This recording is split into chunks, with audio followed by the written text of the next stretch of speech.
Knocked out by Spurs, outclassed by Swedish excellence and battered on the south coast. Welcome back to Midweek Fixture. It's episode 8. I'm Louis Selling, and today I'm joined once again by Annabel Bassett.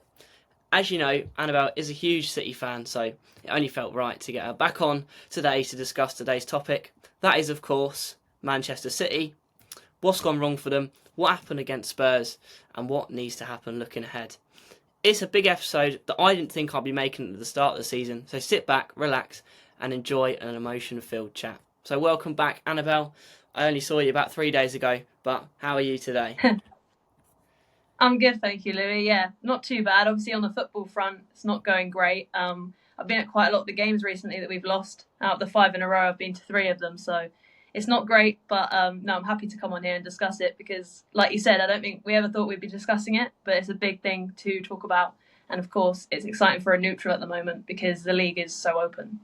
Absolutely. Well, everyone is going to be happy to have you back. All the videos that have had you on the last 2 have got over 100 views, so that's massive for me. Happy to help. Yeah, thank you. Yeah. But most people already know a lot about you from the last 2 videos, as I said. So we'll jump straight into it, and we're going to start with the Spurs game at the weekend, the 4-0 loss. Give us your initial thoughts, unpack it for us. Yeah, well, I just think Spurs didn't play particularly special, didn't do anything particularly special, but I just think we were particularly poor. We didn't really engage with the players on the ball. The first thing I initially saw after we started quite well was that we just didn't have that energy to sort of go and try and win that ball. We just allowed so much space. It was almost like we were respecting the opposition too much, which I think at the moment, because we're struggling so much with confidence, it's sort of starting to get in our head. But obviously there's a lot to unpack within that of the sort of, factors, because it is a lack of confidence. It is, that lack of urgency, as I said, to sort of go to the player and stop them playing. There was none of that. We don't press anymore. I know Pep alluded to that. And that used to be a key feature. You see Liverpool do it so well. And if you hound a team, you win the ball back and then you can create your own attacks. Whereas if you let them come at you, the quality of the Premier League, like you saw, you just listed Bournemouth, Brighton, you can lose to any team if you don't play that sort of way and, have that emphasis on trying to win the ball. So, yeah, if teams have got energy and intensity, I think we're just going to struggle. But yeah, that's my general assessment. But yeah, there were definitely sort of more, small details as well, players, individual players who didn't play particularly well. I mean, I know you've been talking to me the last few days about Kyle Walker. His performance was nowhere near the standards we expect of him as a right back, and he's been so solid for years, but age is a factor. We're looking at lack of enthusiasm. We're looking at the fact we don't have much creativity going forward. We looked lost trying to go forward whenever we got the ball. Phil Foden's not doing well. He's one of our key players going forward. We obviously don't have Rodri as that distributor. We didn't have Kovacic. I mean, there's so many factors. It's unlucky to not have him there. And as we saw, Rico got bullied off the ball quite a few times in that midfield and just struggled. But as I said, individual errors as well. Kyle Walker wasn't great that game at all. He let, for the 4th goal, for example, he let Timo Werner run at him, thinking he would win that race as we always expect him to, 1v1. And he gets beat and then he crosses it into the box. And again, there's no player on, the person at the back post, Brennan Johnson. So, yeah, it's difficult. But I would say those are the general factors. Yeah, I mean, there's a lot there. There's so many things. But I think there's 2 or 3 key things from the Spurs game that I saw. Lack of quality up front. Yeah. A bit of complacency, as you've just said with Kyle Walker. You could say that. Yeah, and exactly. A lack of focus. Yeah. Because, as you said, Spurs were good. Spurs were very good, but they wasn't anything special, really. But it was the 4 goals, 4 moments of very good, excellent play from Spurs, but then a lack of focus from City. But Maddison just run through. I was going to say, I mean, Guardiola was at fault for 2 of the goals. Obviously, it's not just him. There's a lot of that build-up play, as you said, where we just get completely caught out. But I do think when he could have cleared the ball for the 1st goal, for example, before it then comes in and then they score. But he was at fault for that. Then at one point, again, he should have kept onto his marker, or there was something like that. I think I've written it down here because there's so much to unpack. I wanted to write some notes on it. But yeah, here it is. For the third goal, Josko doesn't go out to his man, Solanke. It's incredible. He obviously puts the ball across to Solanke. If anyone's seen this, you'll understand what I mean. He's on the wing. And he has all this time and space. Josko doesn't come out to him. He allows him to put it into the box.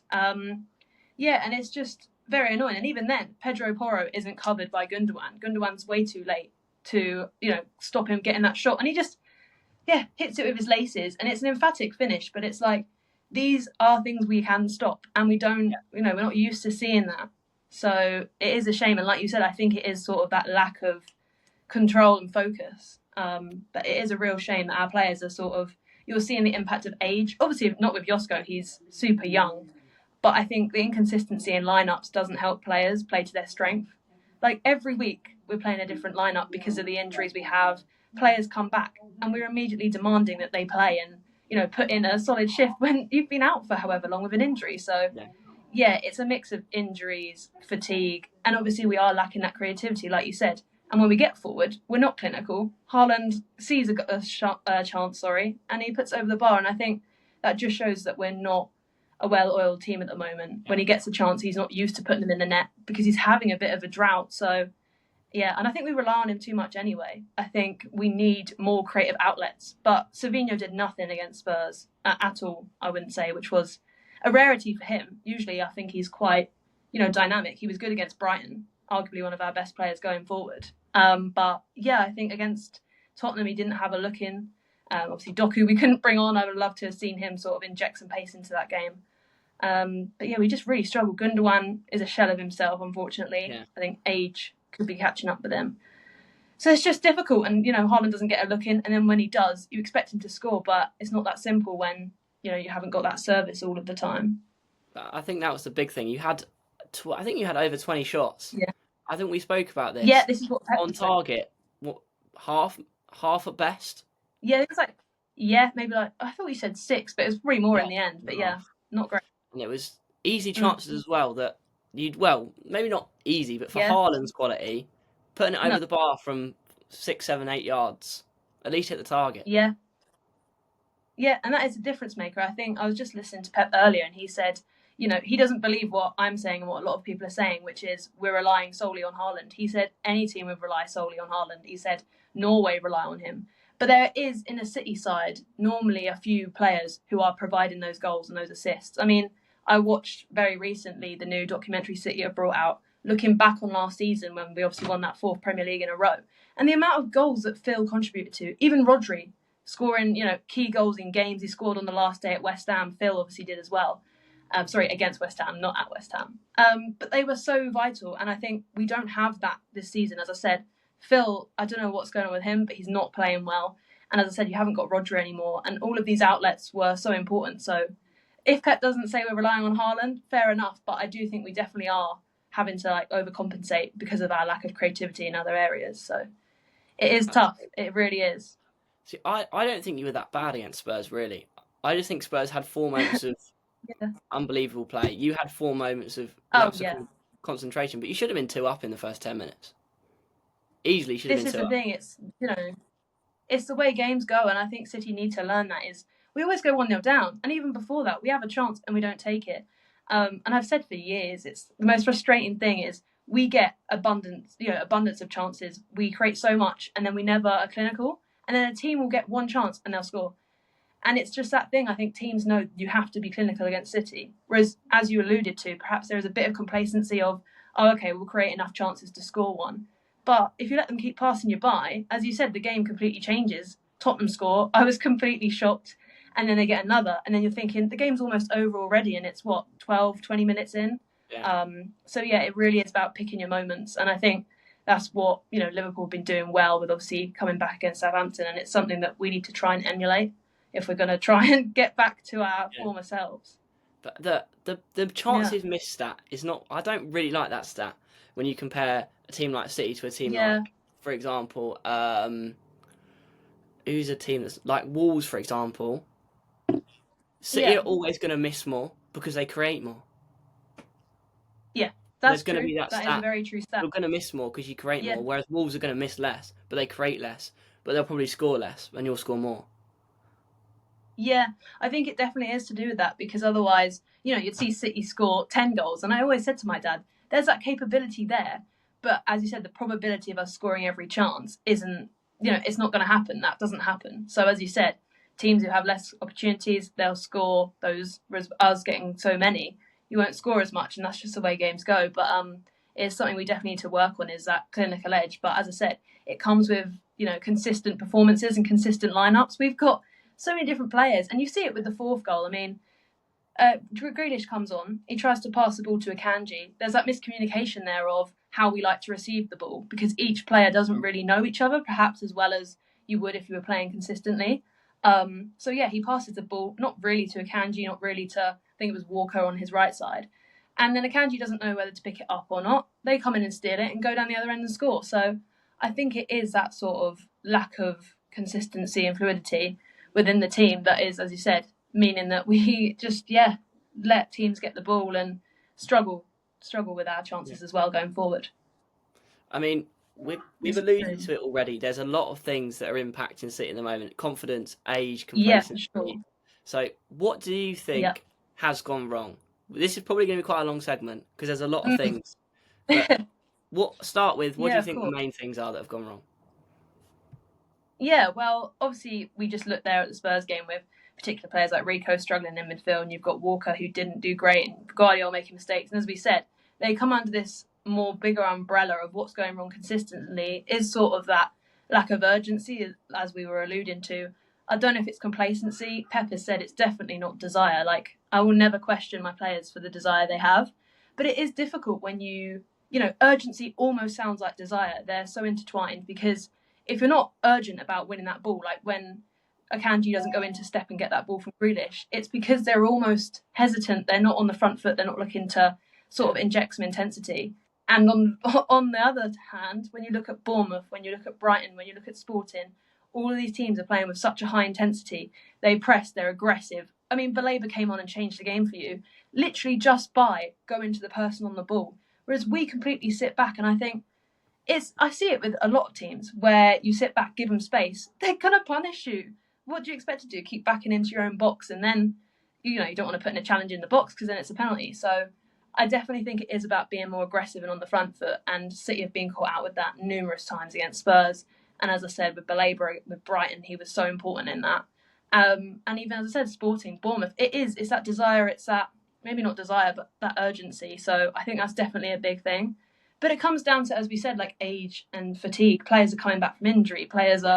You've got a stat in a sec, which I'm sure you'll share about their ages. Like Gundogan is 30 odd. So same with Walker. So we're sort of relying on these players to be their former selves when that isn't the reality anymore. And I think this was bound to happen at some point, and it is almost an end of an. Yeah. I think that we'll start with the desire and urgency. I don't think that's a conscious thing. I think that comes with the losing. You start overcompensating, thinking, "Oh, should I do this? Should I do this?" Which then leads to you playing worse, and not being that City that we know that just goes and absolutely batters everyone. But I also think, no, I completely agree. I also think you've come up against 4 teams: Bournemouth, Brighton, Spurs, and Sporting, who all counter press really, really well.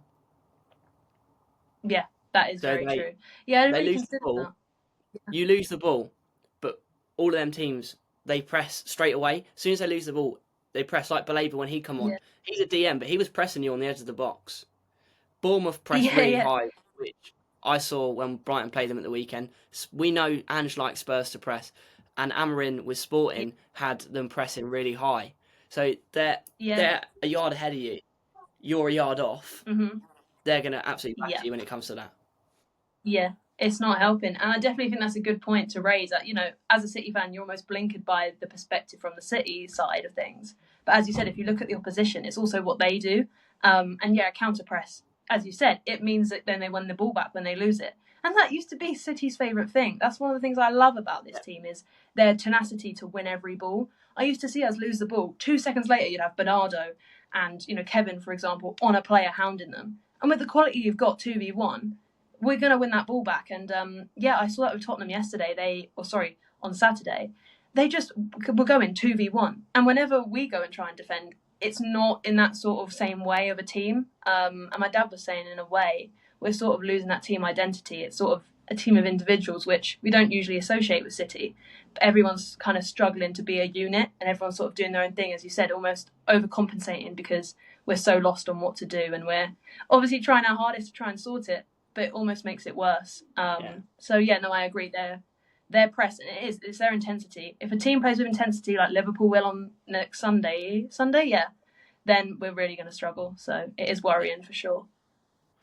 Yeah, I could do a whole video on counter pressing and how important it is in football, but we'll move on.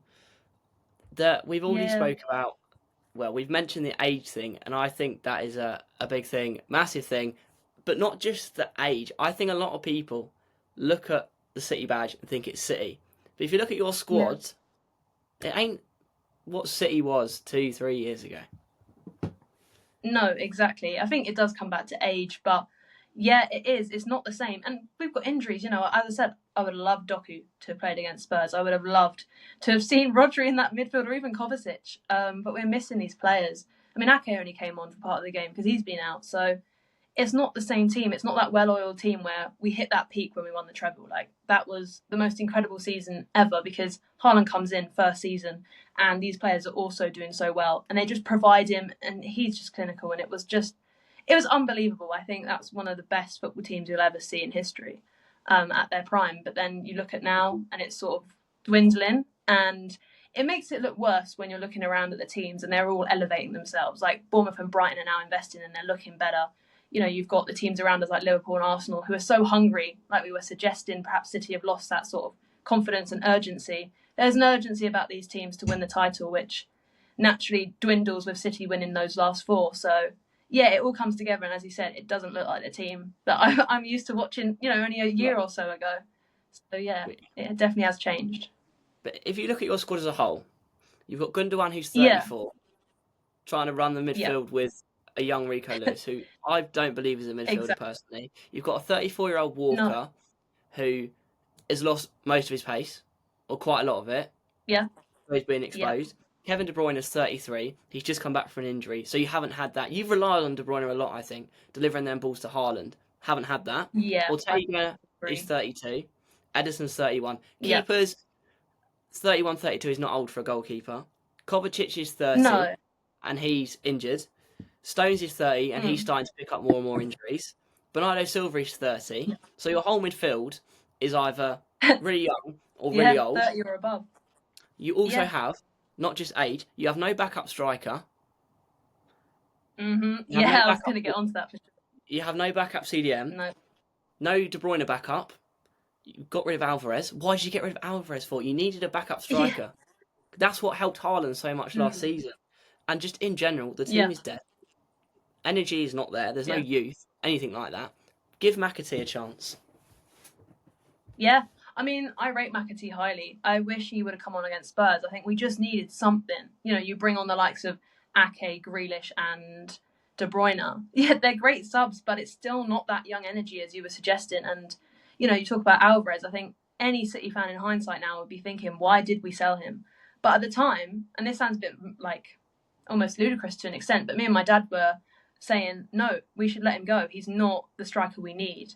He did do well a bit in the Champions League, but he wasn't, whenever he came on, performing as an out-and-out striker. He was almost giving me flashbacks to Jesus. Obviously, they're different, but it's that sort of player who gives you work rate often on the ball, but then he's, not providing you maybe with the shots and the goals you'd like. But now we've lost him, because we lost Oscar Bob, who I thought would help up top. He was starting to become incredible. And me and my dad were saying, Alvarez can go. We've got Bob. We've got the likes of Grealish, Doku, Savinho's come in. And then you find out a few months down the line, there's injuries and we're really in need of a backup. And he's gone. So, yeah, in hindsight, Alvarez perhaps leaving was not the best decision from City. We've had this Alvarez conversation a few weeks ago, before you started losing as well. Yeah. Well, I think it was the most ridiculous decision you've ever made. He's so versatile. He can come on, play wherever you need him to. He'll run like absolute... Yeah, he's running socks off. He'll get assists. He'll get goals. Not as many as Haaland. Yeah. But he'll get goals that you need. And he gives Haaland that less pressure on his shoulders. Haaland has to score now. Yeah, And that's the thing. I think we do rely too heavily. he's won everything pretty much you can win at the age of, what is he, 21, 22, 23 maybe? Unbelievable. Young. Yeah. He has Yeah, yeah. experience. He's won the World Cup. He's just, Yeah. I personally would have had him at any club in the Premier League. But yeah, I agree. I was surprised actually that he did go to Atletico. I thought he may remain in the Premier League unless he was just struggling. But I think he is unbelievable, like you said, to have won a World Cup, and he was a part of that group. It wasn't just like he was on the sidelines. he was very important. So yeah, he was integral. So it is concerning that we let him go. We were sort of, quite harsh with the decision too.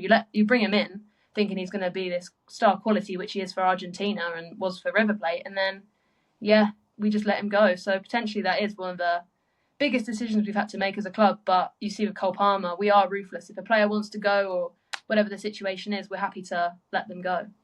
See, that's three big players I think that you let go that is absolutely stupid decision to let him go. Alvarez, Palmer, and Liam Delap. Yeah, I was going to say, when we do... when we do move on to talking about... Yeah. It's difficult because it is. Sorry, you can't just start Delap. You just can't start Delap over Haaland, but you can't just keep loaning him out because he'll just get annoyed. There needs to be a pathway. That's what I was thinking.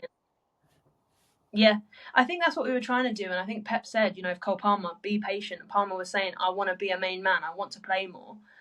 So Pep literally gave him the option. I mean, he's been very open about what the conversations were like, and he just said to Cole, if you want to go, you can go, but you're not allowed to come back. It's not like Cole Palmer, who said he wanted to go on loan and then come back to City. Pep was like, no, you're either in or you're out with the project. A bit like Phil Foden. Like, look how long it's taken him for him to break in. And when he was doing so well, he was playing every game. And that's sort of what Pep says is, trust this pathway we have for you. And I used to think Liam Delap was great whenever he came on for like FA Cup or Carabao Cup games. But then I guess maybe he wasn't performing to his potential, so we were happy to let him go out to another club where he's going to get the game time he wants. But we have got a buyback clause, so I won't mention too much on that, but when we look forward to City in the transfer window, potentially he could be one we want to bring back in. I don't see Never it. know. But you don't? We'll see. I would love to, if Liam Delap agrees. I don't think he would, personally. You don't see it? No. Why would he? Main man at Ipswich, why would you then go and sit on the bench? Yeah, but potentially we do need him, though, for obviously we've got the FA Cup still, we're not in the Carabao Cup, but yeah, he could still get some game time. But I agree with you, it'll be very hard to persuade him because he's getting everything he needs right now at Ipswich, the experience, the play time, and actually the confidence that he's getting from all the goals he's scoring and the performances he's putting in. Yeah, but right, we'll come on to transfers in a bit because it's going to be an important segment, I think. But one more thing on this, what's gone wrong. We just listed some players in the squad. They don't know how to lose. Yeah, this is what you were discussing with me privately, but they've never lost more than two games in a row. Yeah, pretty much. We always bounce back. They don't have that. Like if you lose 2, 3, 4, where's the reaction? They don't know how that reaction is. The reaction to the loss is harder than winning. I agree. I think it is. It's really difficult because it almost seems like we're struggling internally because of all the external talk and because of the situation we're under. It's just different this season. I know Gary Neville alluded to it on his podcast, just saying it feels different this season. It's not that City are, 20 points behind and there's no way we're coming back. It's not that we've lost, astronomical amount of games in a row. It's only been 3 in the Premier League, but just because of the standards we set and because, as you said, of the way we usually bounce back, it's very concerning to see that this season, it just seems like we don't have that energy within us to be like, right, we need to sort it out. And I know Pep is determined that we are going to try and that he doesn't want to change us. But potentially that's another thing we need to look at because Pep is so adamant, no, it will come. The win will come with time. Like you said, we did make opportunities. But it's like, when does it come? It's difficult for us to keep playing this same way and for Pep to be so adamant that, no, we're fine. We've done this for the last 8 years, won 4 titles in a row, etc. But that is history, as you've been saying. So, yeah, it's difficult. It is a different situation and we don't know how to lose. And when we do, it's worrying this season that we don't know how to, change that, essentially. Yeah. But what if the win doesn't come? What if it goes 7, 8, 9, 10? Then what? Yeah.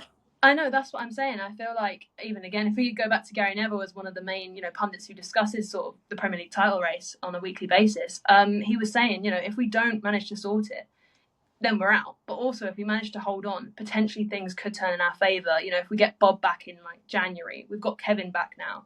But even then, as you were saying, like we can't rely on these older players. Kevin now for us, even Gundogan, they came in as players, or sorry, Gundogan came back as a player to only play for like half an hour or come on later in games. The idea from Pep, I believe, wasn't for Kevin this season to start games, wasn't for Gundogan to start games. But again, you're looking at it and I'm thinking, we need Kevin to start. We need some sort of energy that he brought against Tottenham, which isn't what they're designed for with their age and with, you know, the amount of injuries Kevin picks up. So I think for us it is really difficult, but we do need to try and, you know, find something from somewhere. Because as you said, we can't keep this way. Otherwise, we won't be in the title race. We've got to try and hold on until we get some players back and potentially find some momentum. So yeah, it's definitely on a knife edge for City right now, I think. Do you remember the 2020-21 season, around 14 games played, I believe? 14 games. Yeah, wasn't that a season where we did particularly poor? No, we had a terrible time. We seemed like we were out of it. Or was that not? You remember. won the league by 17 points. Well, you were 17 points ahead of Liverpool, sorry. You finished third. 2020. But 14 games played. Liverpool sat top of the league on 31 points. And you were sat sixth on 23 points. It rings a bell. I did think when you were saying about that, there was one season, well, quite a few seasons actually, where we do have this sort of dip in form now. And then you said, we went on to do better. So, which is exactly I potentially remember it. Same points. Yeah. Same points difference. Yeah. But you were ahead of them by 17 points at the end. Unbelievable. I mean, I don't think that's how the season concluded, right, though? Like, we didn't finish 17 points ahead. Did we? Yeah. 17 points ahead of Liverpool. Wow. They finished on 69 and you finished on 86. Man United. Yeah. Finished on 74. Wow. Sorry, what year was this? 2020-2021 season. So the year you won it in 2020. I would have been watching it. My memory, this is a thing, I discuss with my dad a lot of games. And he says, no, Annabelle, that game against Villa wasn't last season. It was 2 seasons ago, or, you know, they all sort of intertwined. But no, I do remember that we did have a season, like you said, where we were about 6. I swear like Villa was ahead of us and stuff. And then a lot of teams we managed to, win by like 17 points. So that's incredible. I didn't realise it was that much of a margin. I believe it was like 11, but 17, it does show that things can turn in our favour. But then again, that is, you know, a historic season. It's a completely different scenario, players, injuries, whatever. So, I don't know if I can be that optimistic looking back on that because it's a completely different scenario now. But you did only lose. Interesting. You lost 6 that season. You've lost 3 that's true. now. So well, I was looking actually at the table from last season, and last season we, I believe, only lost 3 and then drew 4 or drew 2. It was something of that same vein. So I think if we look at that, literally City have no room for error now. Like, we can only afford to lose one more game. I'm hoping it's not going to be the one against Liverpool, but it does seem probable. So after that game at Anfield, we cannot afford to lose any more games. And I think that is a massive prospect City haven't had to deal with. You know, you've seen Arsenal where they've had to deal with sort of having to go on a really long run and they struggled. They capitulated 2 seasons ago now when they had the title in their hands.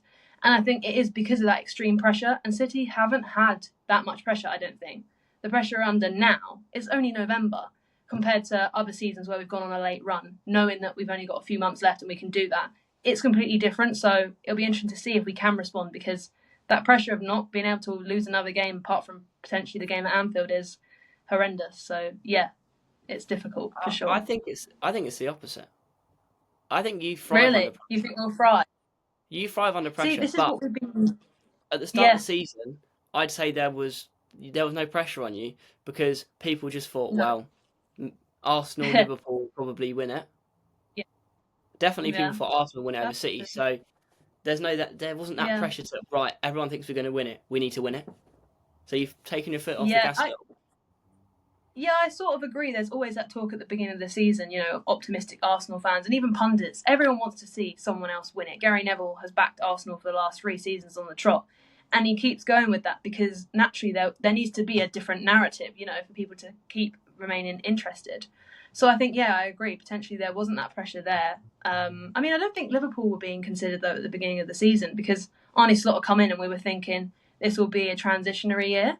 And now, even now, I don't think people are taking, or potentially they are now, people aren't taking Liverpool seriously enough. People are still talking about Arsenal coming back after that one win against Notts Forest, sorry. So I do think there is still a lot of narratives to play out. People are now looking at Arsenal. As I said, you've got to take Liverpool seriously. It was at the beginning. I didn't personally. I thought maybe they'll sort of tail off. But no, it is completely different now. And as you said, that pressure is now mounting on City because everyone's looking at this horrendous 5 in a row sort of thing and saying, this isn't like City and we're predicting them to win. But are they actually going to be able to turn it around? We're going to have to see. We'll see. But yeah, we do usually thrive under pressure, like you said. But I don't think we're thriving under the pressure this season because, as you said, we don't know how to respond to a loss. We've lost 5 now. Yeah. It is a different pressure, for sure. So, yeah. When Lallana come into Brighton, he said, completely different. It's so much different that losing the reaction that's needed and the way you think mentally, which a lot of the City players probably don't have. Yeah. No, that is true. I think this is uncharted territory. Like, we haven't lost like 5 games in a row, I think since 2009, they said. Yeah. So it's not even in Pep's time as a City manager. And it's something Pep, I think, hasn't even had as a manager.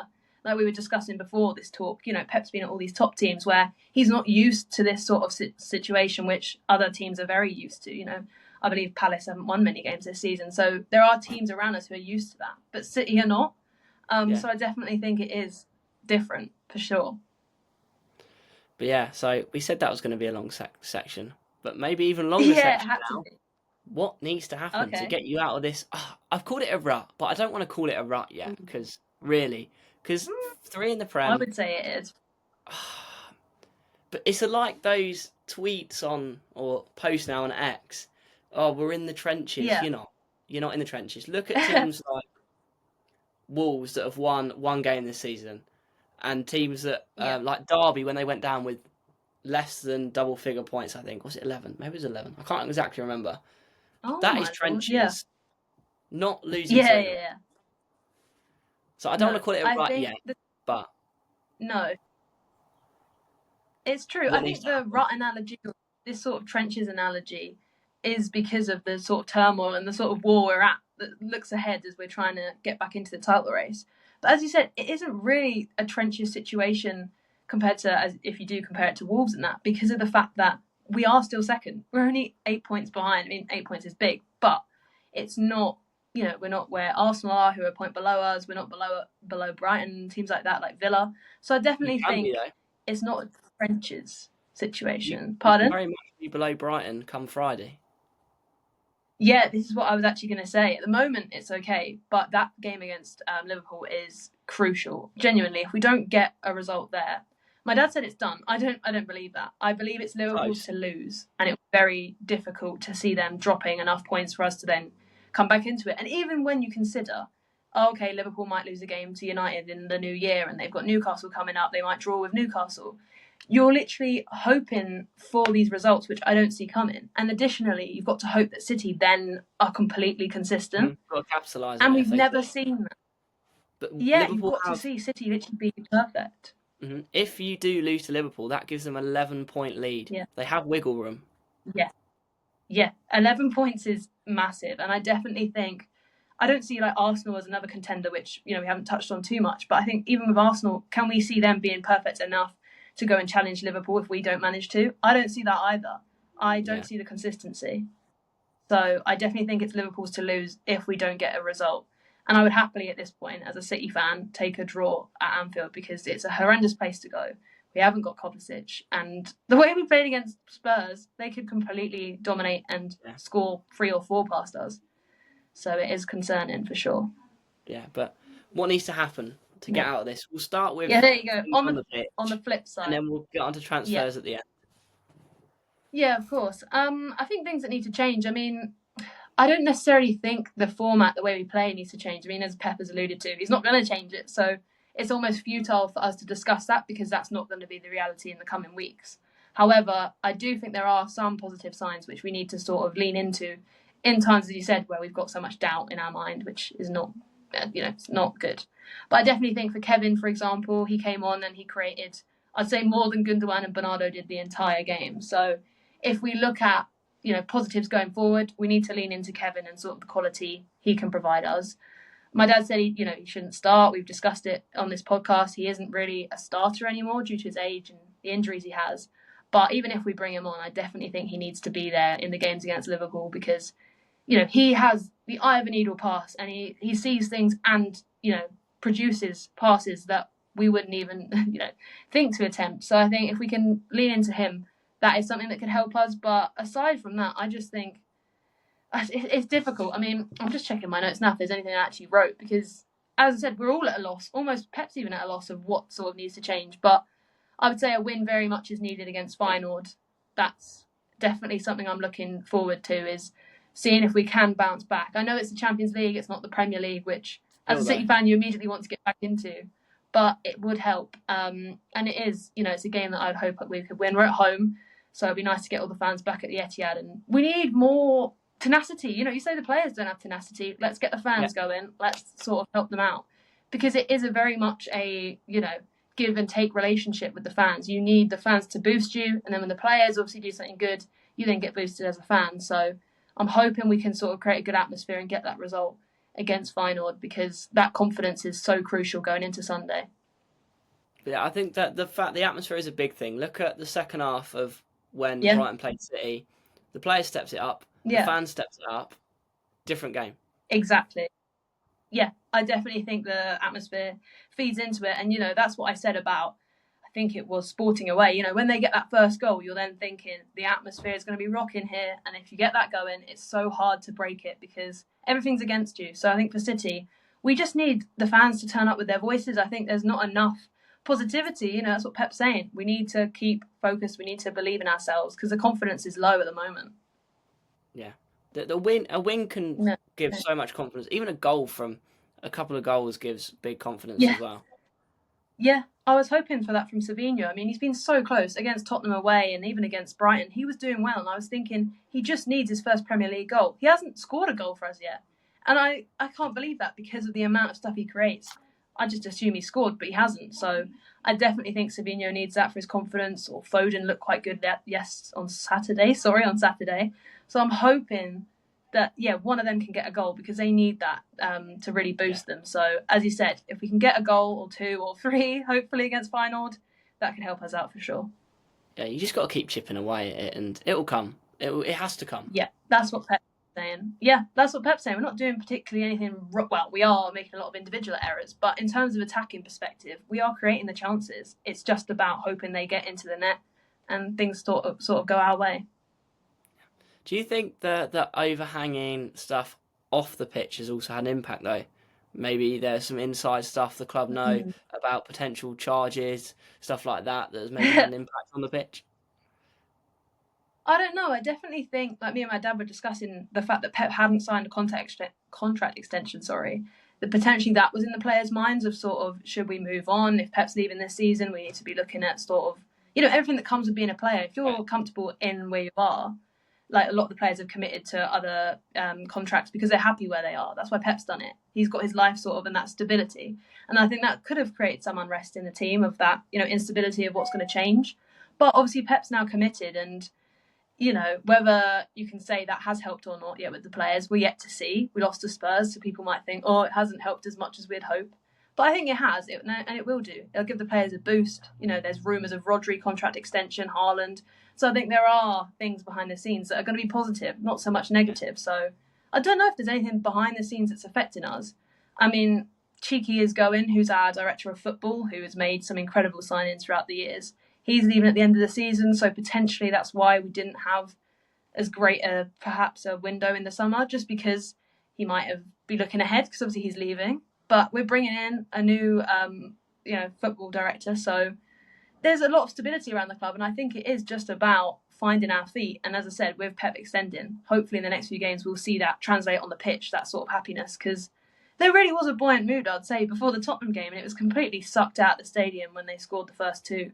But I definitely think before that, we had the Rodri Ballon d'Or presentation, we had everyone singing about Pep staying, and we had a banner with Rodri saying everybody wants to rule the world. There's so much positivity. And it's just there in the distance, that sort of history which we're looking back on and holding on to, that if we can just try and get that into our play, as you said, it's still not done. And there is a lot to wait on with City because of what we know we can do, and now Pep's extended. You know, we've got that stability. So I don't know. Do you think there's perhaps anything behind the scenes that could have helped or hindered our performances? I think the obviously all the court stuff with the Premier League, people say it won't have an impact, but it will always have an impact because the situation's up in the air, Yeah. so it's always going to be playing on players' minds. I think because if it goes against them, could be massive problems. Yeah, it's true. I mean, There's for me, I just think. Go Sorry, on. what were you going to say? There's probably other Oh, stuff okay. as well I'll that we don't know about. Yeah, okay, so that's your take for sure. Yeah, it's difficult to discuss, you know, because I don't know.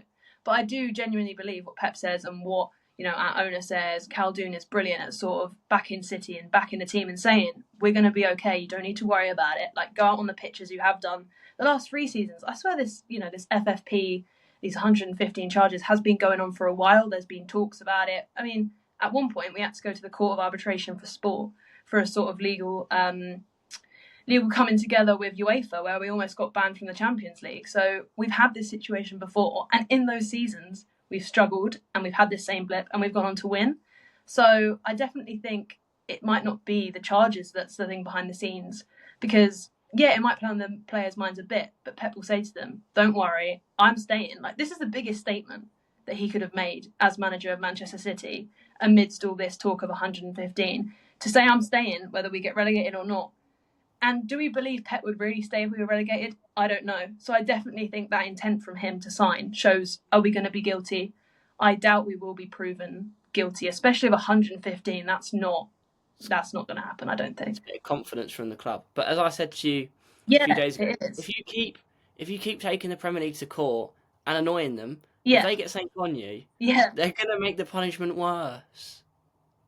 Yeah, so you've got to be careful in that aspect. We have. But then again, I just think City are sort of this force. We sort of lead for lots of other clubs who are struggling with financial things, like Aston Villa, you know, Newcastle got bought.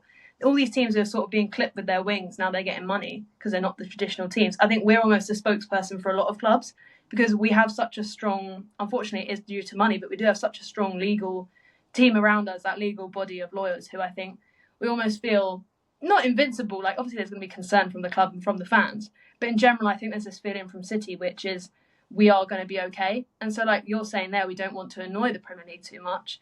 I think from a City's perspective, we almost don't mind doing that because we know we've got the backing behind us, with other clubs perhaps don't have that. So yeah, we're definitely a spokesperson, and I know some clubs have sided with us recently when the Premier League have been trying to put through these new rules, and we obviously said you can't rush to do that, and I could go into that but I'm not going to. But there is a lot of legal stuff which City do seem very confident on, and we're sort of leading that, and we've got our support from a few clubs like Villa, Newcastle, I think Everton potentially. So those clubs have supported us, and yeah, we're happy to be a spokesperson because I think we know that we've got that backing with our lawyers. But the clubs you just named, Everton, Newcastle, Villa, they all got clubs yeah. that have spent absolutely massively and carelessly and recklessly.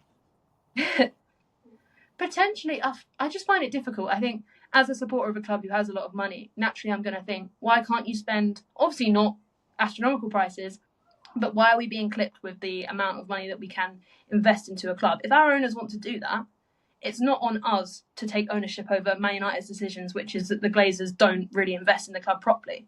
Whereas City are happy to put their money in correctly and buy lots of talents. You know, Newcastle, we were talking about them signing Mbappe. Premier League worries about all these big talents coming to them and tries to clip their wings. And I think it's not where the game needs to go. You want investment at the end of the day. And I think on the flip side, if Liverpool got bought or were invested in more, would people be complaining? Would the Premier League be complaining? I don't know. So there is definitely some suspicions I have that there is an agenda, and that City and other clubs, as you've just alluded to there, they're spending potentially recklessly, but at the same time, it's investing in the way that other clubs perhaps want their teams to be invested in. So yeah, it's interesting for sure. I wouldn't argue smashing out 40 million on Alex Iwobi from Everton. Deadline day was investing, but obviously he's doing unreal for Fulham, and they made a great signing him for cheap. But at that point, but I agree, the threshold needs to be upped. Clubs need to be able to spend it. Sorry, it's all gone dark. There we go. It's like City. It has. I was very concerned. It's all gone dark over there. Don't worry, the lights are coming on imminently. We're going to get that win on Tuesday. Well, we'll see. It needs to be up, definitely. Yeah, we Clubs will. need to be able to spend a little bit more. But if you spend too much, you lose too much. That has an impact all the way down the pyramid. And we don't want that. A big advocate of the English football pyramid. You said if you spend too much, you lose too much. Can you go into that a bit more? Sorry, I am interested in learning about financial sides of things. The spending is big is not necessarily the problem. It's how much you lose is the big problem. That's what FFP is all about. The losing. Yeah. Because you're only allowed to lose a certain amount in the season. Yeah. And you're saying it affects lower clubs. How does it affect? Yeah. Because the money then doesn't filter down to the lower leagues because they haven't got any money. Yeah. Because they've just lost it. There is a bit of there is a bit of a superiority complex there. Then is what you're sort of saying is these top clubs. If you spend so much, there's not like a cap, then obviously it's going to affect other teams and especially competition. Like I think that's a big thing. Is naturally is the Premier League potentially run by these Man United or Liverpool allegiance sort of thing is because otherwise these teams like Newcastle who are now getting bought by Saudi and sort of investments like that, then it is going to be that sort of superiority where there aren't teams who can challenge. So I guess that's sort of what you're saying is, can competition carry on in this way if there aren't sort of those barriers? So I do agree with you. I don't want it to be, that money is the one thing which then guarantees you trophies. But that's where I do say, yes, financial charges and all of this is trying to help us make sure that the game is still equal and there's competition and there isn't that sort of superiority. But you look at the likes of United, who have invested a lot of money, it doesn't always secure those titles, which everyone's so concerned about City running away with. It is done on the pitch. It is, because at the moment, we've got the same players who won those titles, but naturally other factors affect it. So it's not just the money that we've got these same expensive players. They're the same, but other things do impact it, like age. And you see that with United. They've got a lot of expensive players. They're not playing as a team. They're not doing particularly well. So I don't think it's just due to financial circumstances. But no, I definitely do take your point that we don't want it to become this sort of league where there's so much money in some clubs that it then affects those lower, because we want every team to thrive. I love non-league, so... Pardon? I find it in the way you look at it about the trophies, I think that's really interesting. Yeah. I'm not talking about winning trophies. I'm talking about, you look at the difference in quality between the Championship and the Premier League already. Yeah. That's crazy. Yeah, okay, I get you. Yeah, it is true. It's just something that it's difficult to discuss because investment is something which is positive for the game. But as you said, you're also saying it's a negative. So it just depends. I don't know. Like if we could see investment in Championship teams, then obviously that would raise the level of certain sides. But it's just inevitable. I think you see it in the women's game, like literally just touching on that really quickly. Investment is something that's needed to sort of grow the game. So it's not always a negative, but I get you. There has to be, a tipping point where things get a bit too concerning. But the Premier League seems to be handling it. They love clipping our wings, so they'll continue to do so, and City will continue to sort of contest it, I think. There needs to be investment, 100%. That's how Brighton have become what they are. But there needs to be the threshold up it. Yes, I agree. Threshold needs to be up a little bit, but let's not get too stupid with it, because I still want teams to be able to compete for the Championship. Yeah. No, I do want that. I think, as a City fan, I'm not blinkered by the fact of, we're doing great because of all the money. As I said, other clubs have got money and they aren't doing too great. And I love to see that competition, as you said, from those lower teams too. So, yeah, I'm happy to hopefully see competition keep going in a good way. So fingers crossed the Premier League can sort of manage that and we'll see Championship sides, as you said, compete. We want another Leicester. Yeah, I get you. That would be incredible. Yeah, that's what they're trying to. Never know. Notts Forest. Notts Forest. Never know. They're trying to. No, I think they might have a little drop off. We'll see. Yeah, but yeah, right. Know. We've had nearly an hour already, so let's discuss transfers. Unbelievable. The exciting part. Okay, transfers. Yeah, well, for City, obviously, we've sort of discussed what we can do going forward, and there are a few positives, but the transfer window is definitely going to be the biggest of them all, because at the moment, with the team we've got, doesn't seem to be going too great. So, yeah, this January transfer window is one of the biggest, I think, in City's history. So for me, I think we definitely need to invest in a backup striker. As we talked about earlier, we've lost Erling perhaps bringing in Liam Delap if he would be inclined to come back. But as we already discussed, potentially he's going to be happy where he is. But if we don't get him, there's a big name behind you, which I think is definitely a player we'd love to sign, GYOKERES. I know you're a massive fan of him, so I'm sure you'll talk a bit about the potential signing of him. But I definitely think from Sporting Lisbon, I mean, look what he did against us, a hat-trick. And this is the way City normally go, is if a player plays well against us, he's on our radar. If you can't beat them, we join them. So I think GYOKERES could definitely be that striker we need. Because if Haaland gets injured, he's scored 12 of our Premier League goals this season out of the 22 we've scored. That is not enough from other players. I think the player closest to him has 3 goals, and that's Kovacic and Guardiola. So looking at those defensive positions, we're relying on players in defensive positions to get our Premier League goals aside from Haaland. So, yeah, we need a backup striker like GYOKERES. But I'm sure you want to touch on him too. Well, GYOKERES could absolutely join City, 100%. Money's going to be big. Money's going to be massive. He'll be playing for one of the best teams, one of the best clubs, I should say, not the best teams at the moment, one of the best clubs in the world. Obviously. But why, on the flip side, would a man that's scored 50, 60 goals in a year be a backup striker? Exactly. I think that's the worry we always have with City is players are reluctant to join us. Like even Jude Bellingham was potentially someone we wanted to sign. He chose Real Madrid because he knows he's going to be a star man there and he knows he's going to be in a squad which win Champions Leagues. But aside from that, he's going to get game time. Whereas a City, there's so much talent in the midfield. And as you said up front with Haaland, like the greatest striker at the moment, I would say, in the world. Despite his goal drought, he's still a constant threat to teams. So much so they mark him out of the game and then it gives our wingers that sort of time and space on the ball. But I definitely think with GYOKERES, as you said, would he want to be a backup? I doubt he'd want to. The quality for him at Sporting, he should be playing every game. So, yeah, I don't know if we would manage to sign him, but if we could convince him to sort of be part of this massive project, which is trying to win the Premier League, and in the most difficult situation we've ever faced, that could potentially allure him, that sort of story. And I'm sure he would get game time, in other cups. It wouldn't just be the Premier League. But I don't know. I really don't know if he'd join us. So it's difficult. Big thing as well. Sporting directors said to him, "You ain't going in January." Yeah. Did he not? Go in the summer. Interesting. You can go in the summer for 60 million. Yeah. Well, his sporting director's joining us. His sporting director's joining us in the summer. Yeah, he's replacing Tiki. So yeah, can't remember his name. I did read him. It'll be a summer move if it happens. Yeah. If it happens. Well, I'd happily have him in the summer. Obviously, that would mean the season's over. Like for this season, this campaign of the Premier League and everything else, but it's better than anything. And I definitely think GYOKERES could be an investment for the future because, we're not just looking at this season. We do need a backup striker for going forward as well. So, yeah, fingers crossed he can join, obviously, with his his football director as well. That would be incredible. Investment for the future at 26 years old. Interesting. Yeah, that's crazy. I mean, he's got the quality. I think age in football isn't really a factor. Thiago Silva, is still playing for however long. You've got a lot of old players in the leagues, and youngsters who break through at such an early age. So we've just argued very differently. That age is a factor. No, sorry, I said age is That's interesting. Yeah, age can be a factor. It depends on the quality of the player. Like some players, as I just said, have longevity in their career. Others we're seeing with City at such high expectations that they set on their own shoulders by the way they play. Naturally, when it drops, you're going to be able to realise it's a big drop.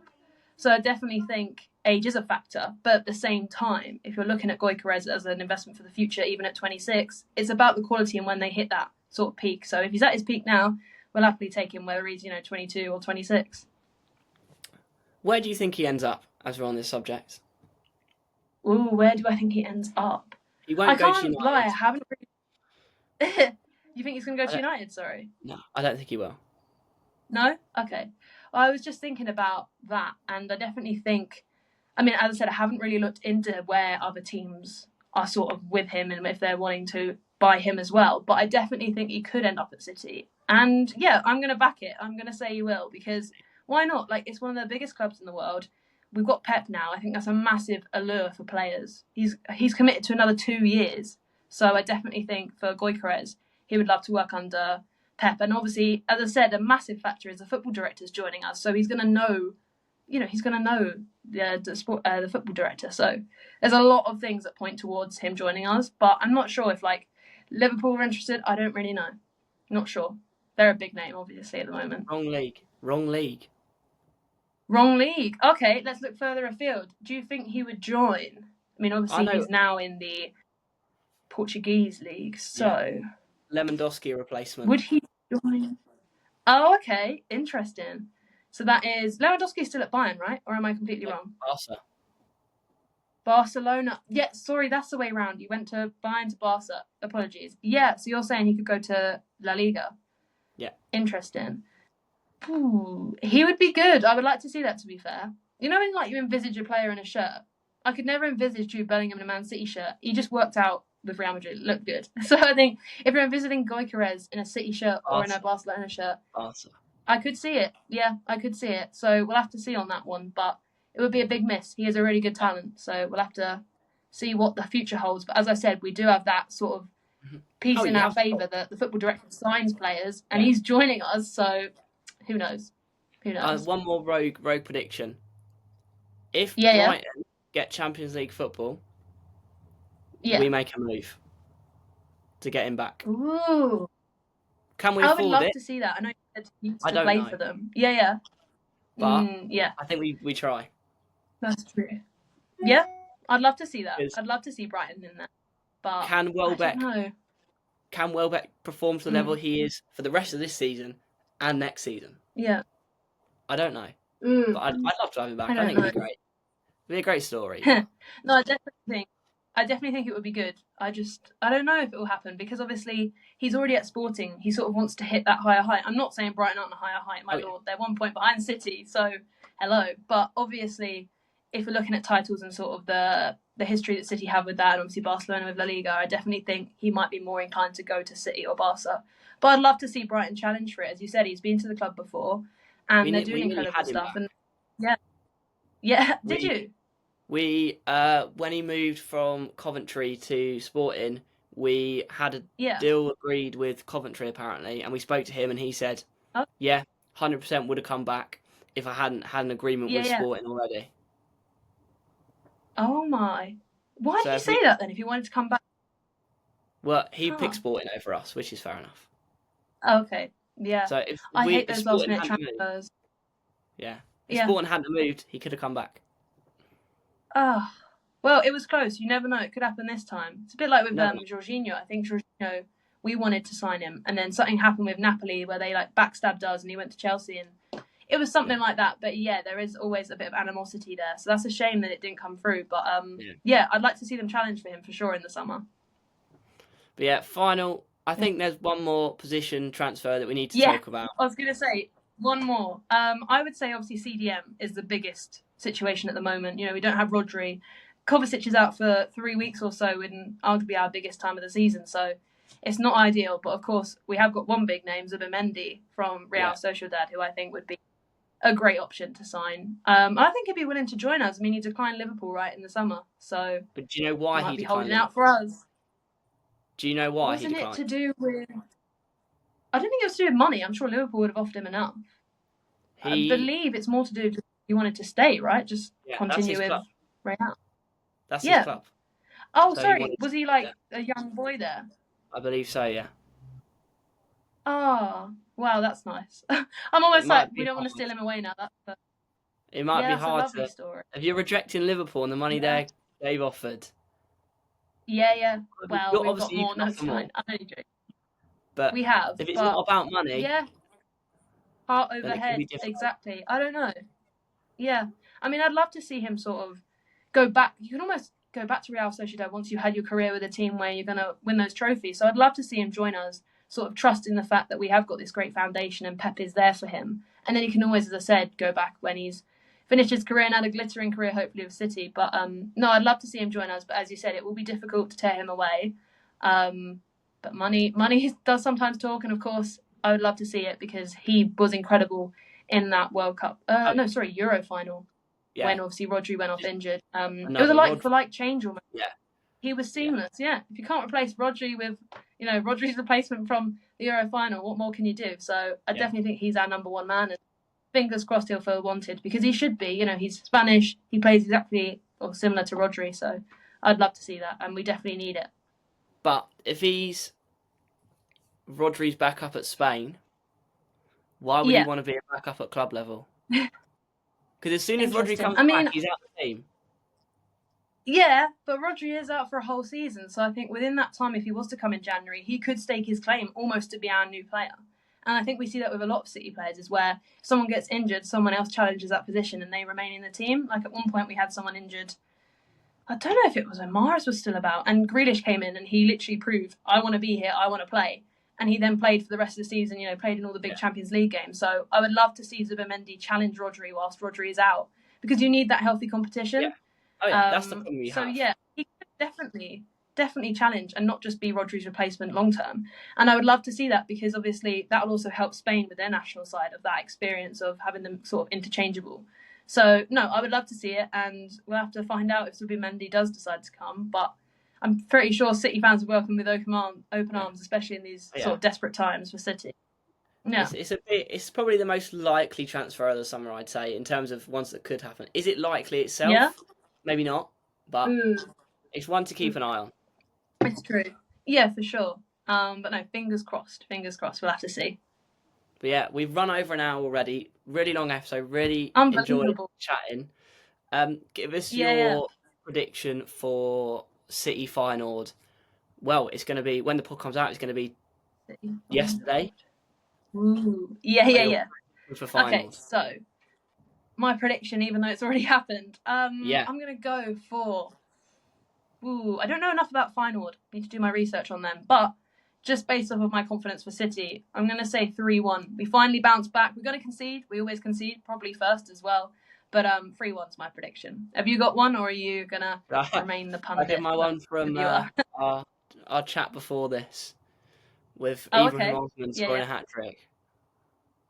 Oh, okay. 4-3 City, so was it 4-3? Yeah. 4-3. Yeah, okay. That would be scenes. I'd take the win, but I would not like to see us concede as many goals as we did against Tottenham. So to concede 3 wouldn't be great. But it'd be an improvement on Tottenham conceding 4. But fingers crossed we're going to keep a clean sheet, but I doubt it. I think 3-1's my prediction for that one. Well, we shall see. Well, you already know by the time you're watching this, but exactly. Me and Annabel, we will see you again next Friday. Hopefully. There'll be another midweek fixture match days up at 5 o'clock on Friday the 29th, I believe. 9th, my birthday. Friday the not Friday the 29th. That's wrong. Oh, okay, no. That's this Friday. The Friday after. Yeah. It's whatever the date is then. I can't remember. It'll be like the 6th, I'd imagine. 6th or 5th, something like that of December. Unbelievable. December already. Yeah. And you'll see maybe some Christmas decorations up in the background soon. Who knows? Way. Getting festive. Yeah. Can't wait for Christmas. Nearly there. Yeah. But yeah, thanks for coming on again, Annabel. Absolutely love that discussion. Thank you.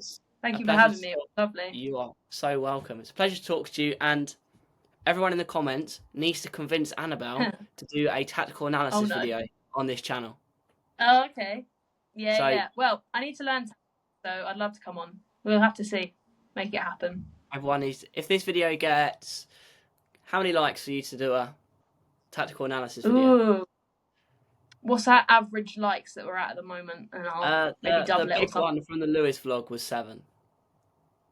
Okay, so I'm going to say, if we get 15, I want to go double. We're challenging people to, do that. 15 likes, and I'll come on and we'll do a tactic video, for sure. There we go. Hit the like button, please. There you go. Helps me out. It gets more content for you.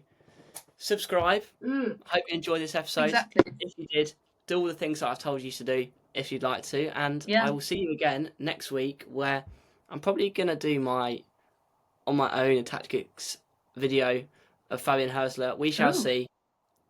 But yeah. Nice. See you next week. Yeah. Hope you enjoyed. And comment, did Annabel get her prediction right as well? You know the outro. We'll have to see. Yeah. Adios. Adios.